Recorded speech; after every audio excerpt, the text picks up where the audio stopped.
anayetawala aina ya mbegu ndiye anayetawala aina ya mavuno. Kumbuka hilo.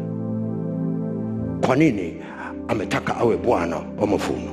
Kwa nini asiwe Bwana wa kupanda? Unahitaji kuelewa hili, kwa sababu yoyote anayepanda, kabla ya kupanda anaenda kwanza kwenye mavuno. Mavuno ndiyo yanayoamua cha kupanda. Kwa hiyo hahitaji kuwa Bwana wa kupanda, anahitaji kuwa Bwana wa mavuno, kwa sababu mavuno ndiyo yanayoamua aina ya mbegu, aina ya mavuno. Mavuno ndiyo yanayoamua aina ya shamba, ukubwa wa shamba. Mavuno ndiyo yanayoamua aina ya uwekezaji, mahali pa kuwekeza. Kwa hiyo sio kwamba hataki kuwa Bwana wa kupanda, lakini ameenda huku kwa